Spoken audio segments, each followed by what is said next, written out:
Welcome to టిఆర్9 TV. నేను Varshita. Bulletin లో ముందుగా హెడ్లైన్స్ చూద్దాం. శ్రీ శ్రీ శ్రీ రేణుకా ఎల్లమ్మ నూతన దేవాలయం ఘన ప్రారంభం.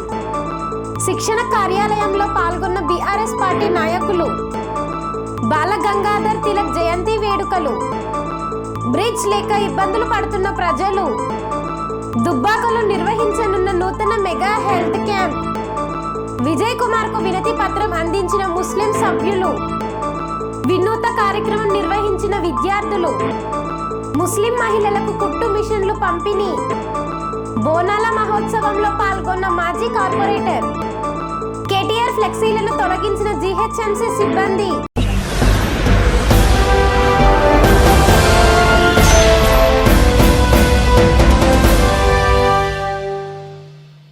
జమ్మిగడ్డ శ్రీ విరాట్ నగర్ కాలనీలో శ్రీ శ్రీ శ్రీ రేణుకా ఎల్లమ్మ నూతన దేవాలయాన్ని ఘనంగా ప్రారంభించిన కాలనీ వాసులు.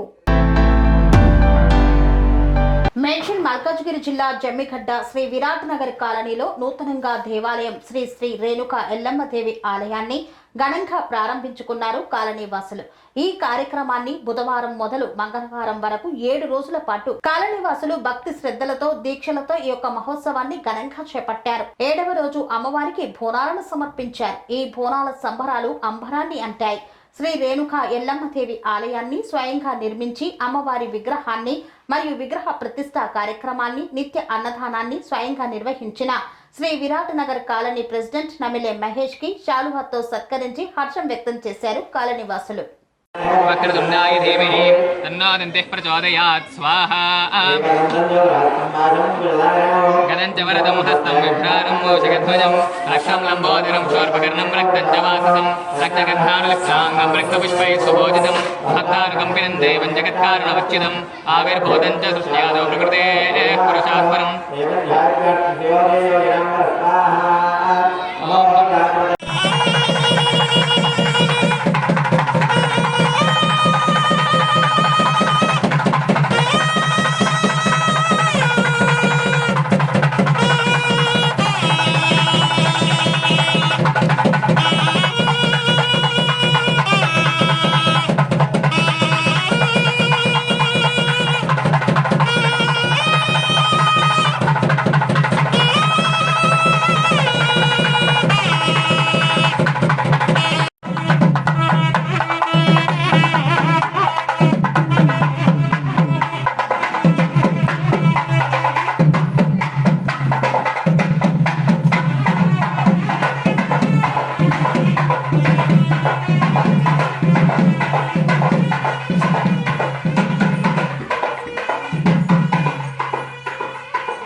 మల్లాపూర్ డివిజన్ లో గల విఎన్ఆర్ గార్డెన్ ఫంక్షన్ హాల్లో జరగనున్న శిక్షణ కార్యక్రమంలో పాల్గొననున్న బీఆర్ఎస్ పార్టీ నాయకులు కేటీఆర్ మరియు హరీష్ రావు.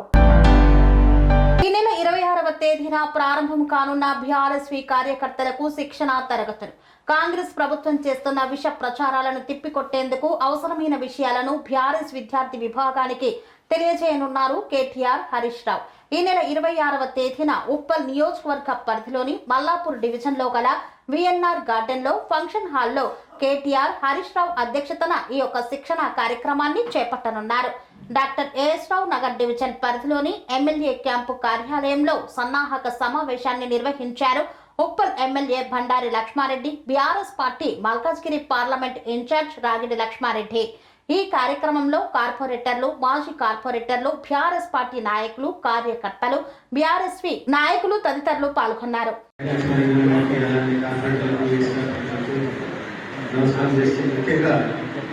మీ అందరూ కూడా చాలా మందికి ఐడియా లేదు కాబట్టి ఈ రోజు మీటింగ్ ఆర్గనైజ్ చేద్దామని నిన్న చెప్పడం జరిగింది. కేటీఆర్ సార్ ఫోన్ చేసి మీ కాన్స్టిట్యూన్సీలో మీటింగ్ పెడతాము, టీఆర్ఎస్పీ మీటింగ్ పెడదామని అంటే నిన్న తప్పకుండా పెట్టాను. మేమందరం కూడా కోఆర్డినేట్ చేసి చేసుకుంటాము. నేను కూడా మా కార్పొరేటర్ కానీ ఎక్స్ కార్పొరేటర్ మీరు అందరితో కూడా కోఆర్డినేషన్ చేసి మీటింగ్ పెట్టి మీకు మెసేజ్ కూడా పెడతామని చెప్పిన. అందుగురించి ఈ రోజు మీటింగ్ పెట్టడం జరిగింది. మీటింగ్ ముఖ్య ఉద్దేశం ఏంటంటే ఒక 100 మంది వాలంటీర్లు కావాలని చెప్పారు. అంత మీరు ఎవరెవరు వస్తారో మాకు పేర్లు ఇస్తే ఆ ప్రకారం మీకు చెప్పాలి. అట్లే పోతే ప్రతి డివిజన్ 10 మంది. ఆ రోజు ఒకటే రోజు ఉంటుంది, మార్నింగ్ నుంచి ఈవినింగ్ దాకా. మధ్యాహ్నం లంచ్ ఉంటుంది, రాత్రి డిన్నర్ కూడా ఉంటుంది. ఈ రెండు కూడా మనమే అన్ని ఆర్గనైజ్ చేసి చేయాలని చెప్పడం జరిగింది. నేను డెఫినెట్గా చేస్తామన్నా. ఈ ఫ్లెక్స్ సంబంధించింది ఎవరున్నా కూడా ఎవరెవరు ఏం పెడతారు అనేది దాని మీద కూడా అంటే హరీష్ రావు సార్ది, కేటీఆర్ సార్ది, అట్లే దేశపతి శ్రీనివాస్ సార్ది, జగదీష్ రెడ్డి సార్ది, కేటీఆర్ సార్ది, వీళ్ళందరినీ కూడా అంటే ఆ రకంగా మీరు ఎవరైనా పెట్టుకునేటప్పుడు ఉంటే ఆ రకంగా ఆర్గనైజ్ చేసి పెట్టాలని చెప్పి కోరుకుంటున్నాను. మీ ఇంట్రెస్ట్ ఎవరు ఉన్నారో వాళ్ళు.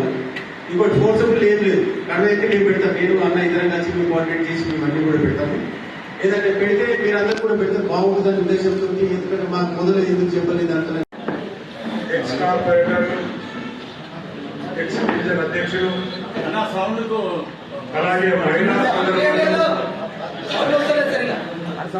ఎవరైతే ముఖ్య నాయకులు తెలంగాణ రావడానికి తెలంగాణ తీసుకొచ్చిన వీరులందరూ, యూత్ నాయకులకి ప్రతి ఒక్కరు మీరందరూ మన ప్రోగ్రామ్ ని సక్సెస్ చేయడానికి మీరందరూ కృషి చేయాలి. మరి చాలా రోజుల తర్వాత రాష్ట్రంలో ఈ ప్రోగ్రామ్ ని మన ఉప్పల్ కాన్ఫరెన్స్ ఎన్నుకున్నారంటే మన మీద ఎంతో ప్రేమతో, ఎంతో ఊహించి, అంటే జనరల్గా మంచి ప్రోగ్రామ్ ఎప్పుడే కానీ ఇప్పటి నుంచి కాదు, 20 సంవత్సరాల నుంచి కూడా ఏ పార్టీ వాళ్ళు మంచి ప్రోగ్రామ్ శ్రీకారం చుట్టారంటే నార్త్ ఈస్ట్ లో ఉప్పల్ ఉంటుంది కాబట్టి ఉప్పల్ నుంచి ప్రోగ్రామ్ చేస్తారు కాబట్టి ఆ ప్రోగ్రామ్ అందరూ సక్సెస్ చేయాలని చెప్పి కోరుకుంటూ, మరి అన్ని విషయాలు మన శాసనసభ్యులు లక్ష్మారెడ్డి గారు మహబూబ్ కాలేజ్ హై స్కూల్ ఆధ్వర్యంలో నిర్వహించిన బాల గంగాధర్ తిలక్ జయంతి వేడుకలు. దేశ చరిత్రలో బాల గంగాధర్ తిలక్ది ఒక కీలక పాత్ర. అతడిని బలవంత్ గంగాధర్ తిలక్ అని కూడా పిలుస్తారు. భారత జాతీయోద్యమ పితగా పేర్కొంటారు. అతను జాతీయోద్యమాన్ని కొత్త పుంతలు తొక్కించాడు. దేశవ్యాప్తంగా సామాన్య ప్రజల్ని ఆ ఉద్యమంలో పాల్గొనేటట్లు చేయడంలో అతను చెప్పుకోదగిన పాత్ర పోషించాడు. అందుకే ఆయనను భారతదేశంలో బ్రిటిష్ ప్రభుత్వానికి వ్యతిరేకంగా రేగిన అశాంతికి మూల కారకుడిగా భావిస్తారు. ఈయనకు లోకమాన్య అనే బిరుదు సైతం ఉంది. భారత స్వాతంత్రోద్యమ మూలకర్తలుగా పేరుగాంచిన లాల్ లజపతి రాయ్, బాల గంగాధర్ తిలక్, బిపిన్ చంద్రపాల్ త్రయంలో ఈయన ఒకరు. బాల గంగాధర్ తిలక్ 1956 జూలై 23వ తేదీన మహారాష్ట్రలోని రత్నగిరిలో జన్మించాడు. అతను తండ్రి గంగాధర్ రామచంద్ర తిలక్ ఒక సంస్కృత పండితుడు, ఉపాధ్యాయుడు. తన బాల్యంలో తిలక్ చాలా చురుకైన విద్యార్థి. ప్రత్యేకించి గణిత శాస్త్రంలో అతను విశేష ప్రతిభ కనపరిచేవాడు. చిన్నప్పటి నుండి అన్యాయం ఎక్కడ జరిగినా సహించని గుణం ఆయనది. నిజాయితీతో పాటు ముక్కుసూటితనం ఆయన సహజ గుణాలు. భారతీయ సంస్కృతి గురించి, భారతదేశపు ఔన్నత్యాన్ని గురించి బోధించాలని ఆయన ఆశయం. అందుకే అగర్కర్, విష్ణు శాస్త్రి, చింప్లుంకర్లతో కలిసి దక్కన్ ఎడ్యుకేషనల్ సొసైటీని స్థాపించాడు. దేశ సమర యోధుడు బాల గంగాధర్ తిలక్ జయంతి సందర్భంగా మహబూబ్ కాలేజ్ హై స్కూల్లో జయంతి వేడుకలను చిన్నారుల కళా నైపుణ్యం, వ్యాసరచన పోటీ, వ్యక్తిగత ఉపోద్ఘాలతో నివాళులు అర్పించారు. ఈ సందర్భంగా స్కూల్ ప్రిన్సిపల్ చెల్లి మల్ల యాదగిరి మాట్లాడుతూ దేశ సేవలో బాల గంగాధర్ తిలక్ సేవలను కొనియాడారు. ఈ కార్యక్రమంలో స్కూల్ టీచర్స్ మరియు స్కూల్ విద్యార్థులు తదితరులు పాల్గొన్నారు. ఈరోజు బాల గంగాధర్ తిలక్ గారి జయంతి సందర్భంగా వారి గురించి చెప్పబోతున్నాను. బాల గంగాధర్ తిలక్ గారు 23 జూలై 1856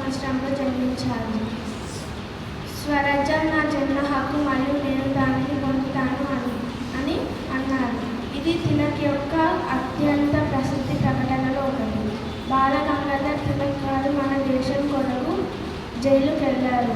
లాఠీ దెబ్బలు తిన్నాము. మనం దోచుకున్న చాలా మంది స్వరాజ్యం నా దేశాన్ని నేను రక్షించుకోవాలి ఇట్లా కష్టపడ్డ వ్యక్తులు ఇద్దరు అమ్మాయిలు చెప్తారు మన గురించి. ఇట్లాంటివి కొన్ని తెలుసుకోవాలి, మళ్ళీ చెప్పే ప్రయత్నం చేయాలి. బయట ఎక్కడైనా పోయడానికి ఇట్లాంటి వాళ్ళ గురించి చెప్పాలి. స్టోరీ టెల్లింగ్ కాంపిటీషన్ లాగా. ఓకే, బాలగంగాధర్ తిలక్ మన దేశం కొరకి లాఠీ దెబ్బలు తిన్నారు. మీరు తింటారా? ఒక లాఠీ దెబ్బ తింటారా మీ ప్రజల కొరకి? నేను ఎందుకు తినాలి? నేను తిననుకో అంటాను. మరి వాళ్ళకేం పట్టింది మరి? సో మన హీరో వాళ్ళు చెప్పింది నడుచుకోవాలి, తెలుసుకోవాలి. రేపు పెద్దగా ఎంత డిగ్రీకి పోతారు మీరు, అక్కడ మీకు జాబ్ కావాలి, టెస్టులు పెడతారు, ఇంటర్వ్యూలు పెడతారు. ఆ వీళ్ళలో ఇట్లాంటివి వాడుకోవాలి. వీళ్ళ పేరు ఏంటిది, ఎప్పుడు పుట్టిండు, ఎక్కడ పుట్టిండు, ఏం చేసిండు, ఇట్లాంటి వాడుతారు ఐఏఎస్ వాళ్ళని కూడా. So okay, try to learn about them history. ఇంతకుముందు చెప్పినాం, బోర్డు మీద రాసినాం. ఎవరెవరు నేర్చుకున్న వాళ్ళ గురించి ఎవరెవరు తెలుసుకున్నారు? చింతలమానేపల్లి మండలంలో బ్రిడ్జ్ లేకపోవడంతో వాగు దాటడానికి తీవ్ర ఇబ్బందులు ఎదుర్కొంటున్న ప్రజలు. వర్షాలు కురుస్తున్న ప్రతిసారి ఒకటే ఆందోళన, వాగు ఎప్పుడు తగ్గుతుందో అనే భయం. ఇది సాధారణ భయం కాదు, ఇది ప్రాణాలతో ముడిపడిన ప్రశ్న. కొమరం భీం ఆసిఫాబాద్ జిల్లా చింతలమానేపల్లి మండలంలోని బాబాసాగర్ దిందా వాగుల మధ్య ప్రత్యామ్నాయ మార్గం లేక ప్రజలు ప్రతిరోజు వాగు దాటాల్సిన పరిస్థితిలో ఉన్నారు. ఎవరైనా జారి పడతారో, నీటిలో కొట్టుకుపోతారో అనే భయం ప్రతి ఇంటి గదిలో నిద్ర లేకుండా చేస్తోంది. ప్రజల జీవితం ఓటుకు పనికొస్తోంది, బ్రిడ్జికి కాదు అనే స్థితిలో నెలకొని ఉందని ప్రజలు వాపోతున్నారు. ఎన్నికల హామీలు మాటలకే పరిమితమయ్యాయి. ప్రజల జీవితం మాత్రం ఒంటరి పోరాటంగా మిగిలింది. ఎన్నికల సమయంలో బ్రిడ్జి కట్టిస్తాం, వాగుపై ఒక పక్కా రహదారి పెడతాం అనే మాటలు ఎన్నో వినిపించాయి. కానీ ఇప్పటి వరకు ఒక్క ముట్టడి కూడా వేయలేదు. వర్షాకాలం వచ్చింది అంటే చాలు ప్రజలు బ్రిడ్జి లేని వాగు దాటి ప్రాణాలతో గిరిగియాల్సిందే. గర్భిణీలు, విద్యార్థులు, వృద్ధులు ఎవరికీ మినహాయింపలేదు. వాళ్ళందరికీ ఇది ఓ మరణ ద్వారం లాంటి దారి. ఇది కేవలం నిర్లక్ష్యం కాదు, నేరం. ప్రభుత్వ అధికారుల, ప్రజాప్రతినిధుల నిర్లక్ష్యం వల్ల ప్రజలు ముప్పుపాలు అవుతుంటే అది భారత సాంస్కృతిక ప్రకారం నేరంగా పరిగణించబడుతోంది. ఈ పరిస్థితికి వర్తించగల చట్టాలు ఇవే. ఐపీసీ 268 ప్రజలకు ఇబ్బందిని కలిగించే పరిస్థితుల సృష్టి. ఐపీసీ 269 ప్రజల ఆరోగ్యానికి ప్రమాదకరమైన నిర్వాహక చర్యలు. ఐపీసీ 283 ప్రజా మార్గంలో అడ్డంకులు ఏర్పడేలా చేయడం. ఐపీసీ 336, 337, 338 నిర్లక్ష్యం వల్ల ప్రాణాలకు కానీ శారీరక నష్టానికి కానీ కారణమయ్యే చర్యలు. డిజాస్టర్ మేనేజ్మెంట్ యాక్ట్ 2005 సెక్షన్ 6, 22, 24 ప్రాణహాని పరిస్థితులపై ప్రభుత్వం తక్షణ చర్యలు తీసుకోవాల్సిన బాధ్యత. హ్యూమన్ రైట్స్ ప్రొటెక్షన్ యాక్ట్ పౌరుల ప్రాణ భద్రత, మానవ హక్కు. ఈ అన్ని చట్టాలను విస్మరించిన పాలకులు ప్రజలను మరణపు దారుల్లోకి నెట్టడం ఘోర నేరమని న్యాయవాదులు స్పష్టంగా చెప్తున్నారు. వాగు దాటి ప్రాణాల మీద పెట్టి ఆసుపత్రికి వెళ్లాల్సిన గర్భిణీలు ఉన్నారు. ఆ వాగు దాటి స్కూలుకు వెళ్తున్న పిల్లలు ఉన్నారు. కూలికి వెళ్తే రేయికి అన్నం దొరుకుతుంది, ఆ కూలి కోల్పోతే పిల్లలకు పాలు దొరకవు. అలాంటి సమయాల్లో ప్రజా ప్రతినిధులు కనీసం ఓసారి ఈ వాగు వద్దకు వచ్చారా? ఇప్పటికైనా స్పందించకపోతే ప్రజల నిరసనలు ఉధృతం. ఇప్పటికే పలు గ్రామాల ప్రజలు లేఖలతో, వినతి పత్రాలతో అధికారుల మెట్లు ఎక్కుతున్నారు. కానీ ప్రతిసారి సమాధానం వస్తోంది, తదుపరి బడ్జెట్లో చూస్తామని. ఒక్క రోజైనా మా వాగు దాటి చూసి బ్రిడ్జి అవసరం లేదు అని చెప్పగలరా నాయకులు అనే ప్రశ్న తలెత్తుతుంది. దుబ్బాక పట్టణంలో జూలై 26న ఉచిత మెగా హెల్త్ క్యాంప్ నిర్వహించనున్నారు. సిద్దిపేట జిల్లా దుబ్బాక పట్టణ కేంద్రంలోని ఆర్యవైశ్య భవనంలో అఖిలరాజు ఫౌండేషన్, ఆర్యవైశ్య భవన సంఘం సంయుక్తంగా ఈ నెల 26న నిర్వహించే ఉచిత మెగా వైద్య శిబిర కార్యక్రమాన్ని ప్రజలందరికీ తెలియజేయడానికి మైక్ సౌండ్లతో 5 ఆటోలను ఏర్పాటు చేశారు. శ్రీ బాలాజీ దేవాలయ అర్చకులచే పూజలు నిర్వహించి గ్రామ గ్రామానికి వెళ్లి ప్రచారాన్ని మొదలు పెట్టారు. దుబ్బాక టౌన్లో 2 ఆటోలను, రూరల్ గ్రామాలకు 3 ఆటోలను ఏర్పాటు చేశారు. 10 రకాల పరీక్షలు చూడడం జరుగుతుందని తెలియజేశారు. ఈ నెల 26న ఉచిత మెగా హెల్త్ క్యాంపును విజయవంతం చేయాలని కోరారు. ఈ కార్యక్రమంలో ఆర్యవైశ్య సంఘం దుబ్బాక పట్టణ వ్యాపారవేత్త చింతారాజు, ఇనుప రవి తదితరులు పాల్గొన్నారు. దుబ్బాక మరియు పరిసర ప్రాంత ప్రజలకు శుభవార్త. మన దుబ్బాక పట్టణంలోని ఆర్యవైశ్య భవనం నందు అఖిల్ రాజ్ ఫౌండేషన్ మరియు దుబ్బాక ఆర్యవైశ్య సంఘం సంయుక్త ఆధ్వర్యంలో తేదీ 26/7/2025 రోజు అనగా శనివారం ఉదయం 9 గంటల నుండి సాయంత్రం 5 గంటల వరకు హైదరాబాద్లోని KIMS hospital, grace cancer foundation, Saujanya dental hospital మొదలగు కార్పొరేట్ హాస్పిటల్ డాక్టర్లచే గొప్ప ఉచిత మెగా వైద్య శిబిరం నిర్వహించబడును. ఇట్టి శిబిరంలో గుండెదడ, ఛాతి నొప్పి, గుండె నొప్పి, గుండెల్లో మంట, బీపీ, షుగర్, ఎముకలకు సంబంధించిన మోకాళ్ళ నొప్పులు, కీళ్ళ నొప్పులు, చిన్నపిల్లల డాక్టర్లు మరియు స్త్రీలకు సంబంధించి ప్రత్యేకంగా సుమారు 10,000 రూపాయల విలువ గల క్యాన్సర్ స్క్రీనింగ్ టెస్టులు ఉచితంగా చేస్తారు. ఇంతేకాకుండా దంత పరీక్షలు, కంటి పరీక్షలు, 2D echo, ECG, haemoglobin, bone density మొదలగు పరీక్షలు ఉచితంగా చేసి అవసరమైన వారికి ఉచితంగా మందులు ఇవ్వబడునని నిర్వాహకులు తెలిపారు. మన దుబ్బాక పట్టణంలోని ఆర్యవైశ్య భవనం నందు అఖిల్ రాజ్ ఫౌండేషన్ మరియు దుబ్బాక ఆర్యవైశ్య సంఘం సంయుక్త ఆధ్వర్యంలో తేదీ 26/7/2025 రోజు అనగా శనివారం ఉదయం 9 గంటల నుండి సాయంత్రం 5 గంటల వరకు హైదరాబాద్లోని KIMS hospital, grace cancer foundation, Saujanya dental hospital మొదలగు కార్పొరేట్ హాస్పిటల్ డాక్టర్లచే గొప్ప ఉచిత మెగా వైద్య శిబిరం నిర్వహించబడును. ఇట్టి శిబిరంలో గుండెదడ, ఛాతి నొప్పి, గుండె నొప్పి, గుండెల్లో మంట, బీపీ, షుగర్, ఎముకలకు సంబంధించిన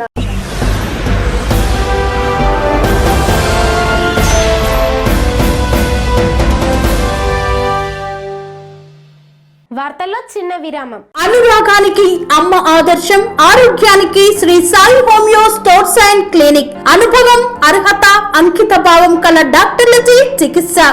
అన్ని రకాల ఆరోగ్య సమస్యలకు నమ్మకమైన ఎంపిక Sri Sai homeo stores and clinic.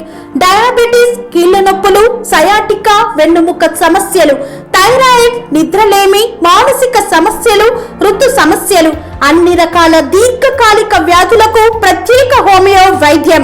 అందరికీ అందుబాటులో అంతర్జాతీయ హోమియో వైద్యం Shri Sai homeo stores and clinic. మీ ఆరోగ్య సమస్య ఏదైనా ఇప్పుడు పరిష్కారం సాధ్యం. సైడ్ ఎఫెక్ట్ లేని వైద్యంతో సంపూర్ణ ఆరోగ్యం కొరకు సంప్రదించండి Shri Sai homeo clinic and stores, Bhavani Nagar, Ambedkar Nagar road, old Alwal, Secunderabad. సంప్రదించాల్సిన ఫోన్ నంబర్స్ 9000751751 మరియు 9000422525.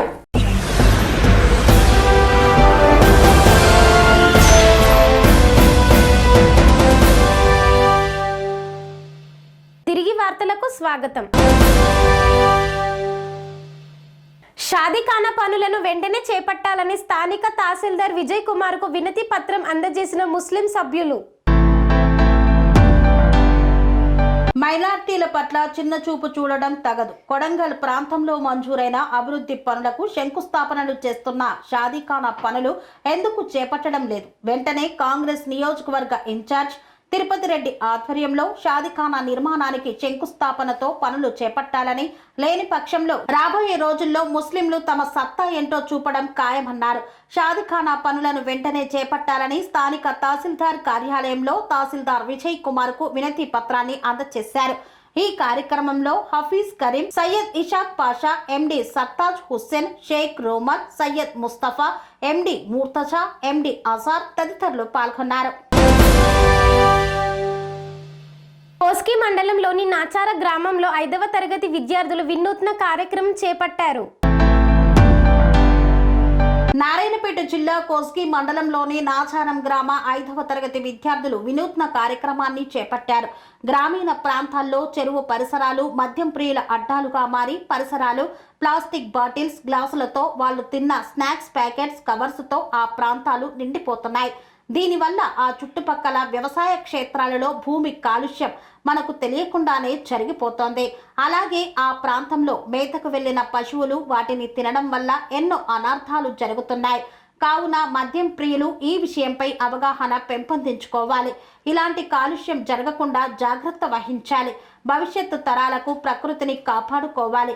ఈ కార్యక్రమంలో పాఠశాల 5వ తరగతి విద్యార్థులు, ఉపాధ్యాయుడు మల్లేష్ తదితరులు పాల్గొన్నారు. ఈ నేపథ్యంలో నాచారం గ్రామంలో పర్యావరణ పరిరక్షణ, పచ్చదనం పెంచడమే లక్ష్యంగా పాఠశాల 5వ తరగతి విద్యార్థులు విత్తన బంతులు విసిరే కార్యక్రమాన్ని నిర్వహించారు. మండల పరిషత్ ప్రాథమికోన్నత పాఠశాల నాచారం 5వ తరగతి విద్యార్థులు, ఉపాధ్యాయులు ఈ యొక్క కార్యక్రమాన్ని చేపట్టారు. ఎంత మన చుట్టూ ఎంత కాలుష్యం ఉంది అనేటువంటిది మీరు ఒకసారి చూడండి. మీకు అంతా అర్థమవుతుందా లేదా? ఇప్పుడు మనం ఎంత దీన్ని కలెక్ట్ చేసినాం, ఎంత సేకరించినాం చూడండి. చెత్త నుంచి సేకరించింది మీరు చెరువు చుట్టూ, చెరువు నుంచి కాదు, చెరువు చుట్టూ పరిసరాల నుంచి. మనం ఇట్లాగే దీన్ని వదిలిపెడితే ఎక్కడవుతుంది? చెరువులో కలుస్తుంది. అదేవిధంగా ఇక్కడ ఏమొస్తుంటాయి మనకి? ఇక్కడ జనరల్గా ఇక్కడ అంతా కూడా పశువులు వస్తుంటాయి. పశువులు ఏం చేస్తాయి? గడ్డి మేస్తుంటాయి. దాంతోపాటు అనుకోకుండా ఇట్లాంటి వ్యర్థ పదార్థాలు ఇవన్నీ కూడా అనుకోకుండా వాటి లోపలికి వెళ్ళిపోతాయి. అంటే ఆ మేతతో పాటు ఈ ప్లాస్టిక్, ఈ చెత్త కూడా వాటి శరీరంలోకి వెళ్తుంది. దానితో పాటు ఇక్కడంతా కూడా ఏం పండిస్తున్నారు? పంటలు. ఆ పంటలు కూడా అంటే ఈ ప్లాస్టిక్ అంతా కూడా ఎంత వ్యవసాయ పొలాల లోపలికి కలిసిపోతుంటుందో, ఇప్పుడు దీన్నంతా కూడా పొలాన్ని తర్వాత దున్నుతారు. దున్నిన తర్వాత అది మట్టి లోపల కలిసిపోతుంది. కొన్ని సంవత్సరాలైన ఈ కాగితాలు, ఈ ప్లాస్టిక్ కాగితాలన్నీ కూడా అలాగే ఉండిపోతాయి. ఇవి తొందరగా విచ్ఛిన్నం కావు, అలాగే ఉండిపోతాయి. దానివల్ల పంటలు కూడా సరిగ్గా పండవు.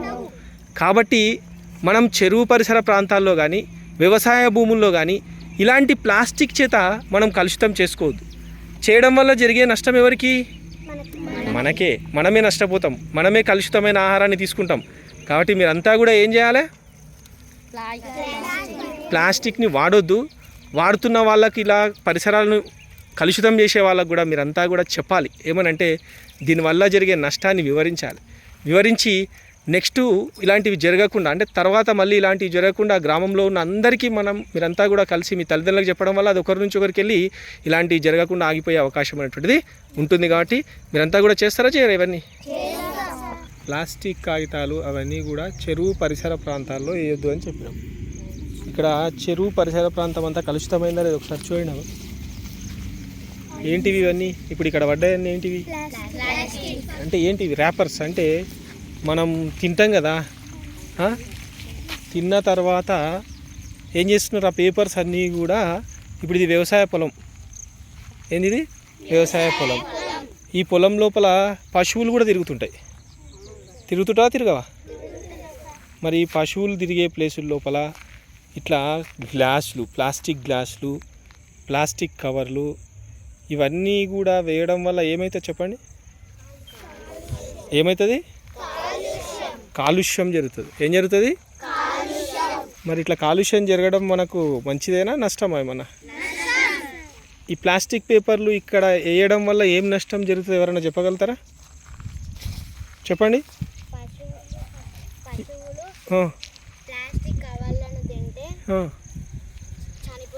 చనిపోతాయి. ఏమవుతుంది? అవి తెలియక ఏం చేస్తుంటాయి? ఆ కాగితాలను కూడా గడ్డితో పాటు తినేస్తాయి.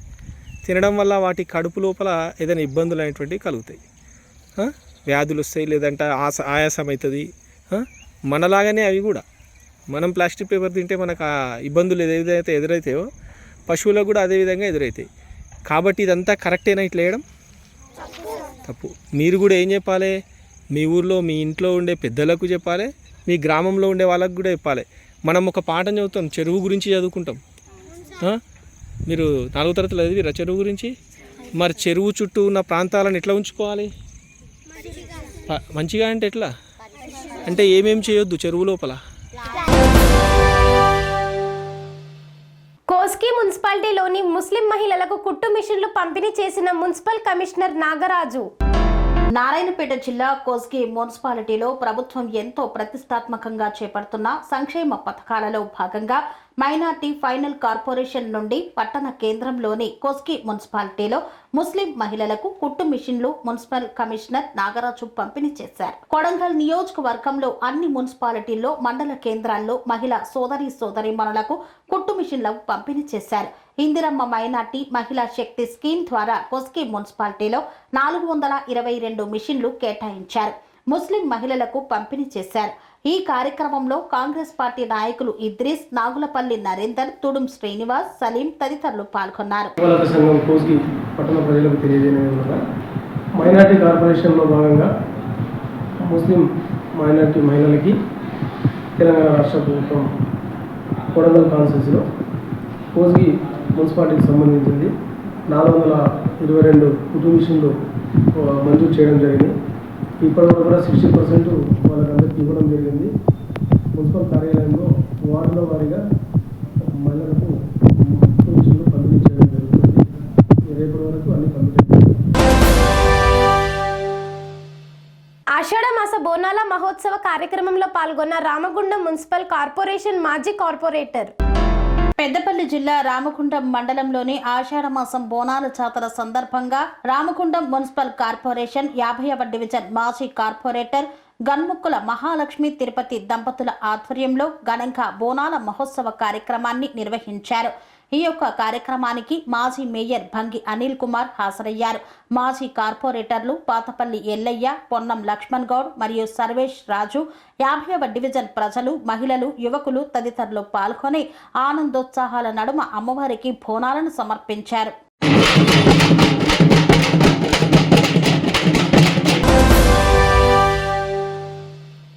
BRS party working president KTR జన్మదిన సందర్భంగా ఏర్పాటు చేసిన ఫ్లెక్సీలను తొలగించిన జీహెచ్ఎంసీ సిబ్బంది. హైదరాబాద్ లో బీఆర్ఎస్ వర్కింగ్ ప్రెసిడెంట్ కేటీఆర్ జన్మదినం సందర్భంగా ఏర్పాటు చేసిన ఫ్లెక్సీలను తొలగించారు జీహెచ్ఎంసీ సిబ్బంది.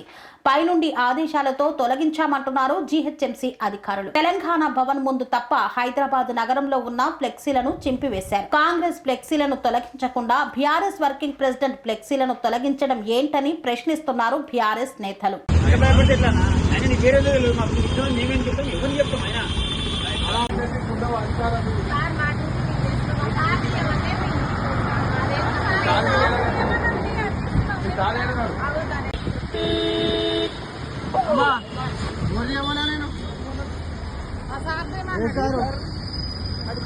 ఏం పేరు?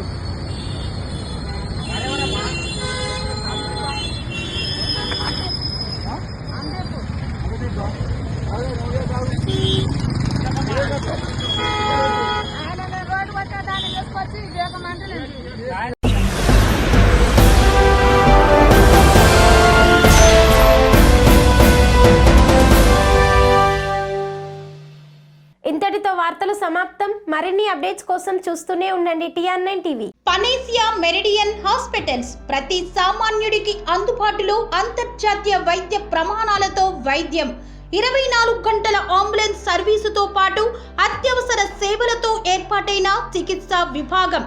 మా దగ్గర గుండె సంబంధిత, మూత్రపిండ, కాలేయ, కంటి జబ్బులకు, మోకాళ్ల శస్త్ర చికిత్సతో పాటు కోవిడ్-19, బ్లాక్ ఫంగస్ వంటి వైరస్లకు, అన్ని రకాల ఆరోగ్య సమస్యలకు నమ్మకమైన అత్యాధునిక వైద్య చికిత్సను అందిస్తున్న హాస్పిటల్ పనేసియా మెరిడియన్ హాస్పిటల్స్.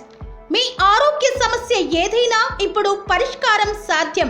సంపూర్ణ ఆరోగ్యం కోసం సంప్రదించండి panacea meridian hospitals, opposite Bheeramguda Kaman, RC Puram, Sangareddy district, pin code 502032. సంప్రదించాల్సిన ఫోన్ నెంబర్ 0845524177 మరియు 7893757770.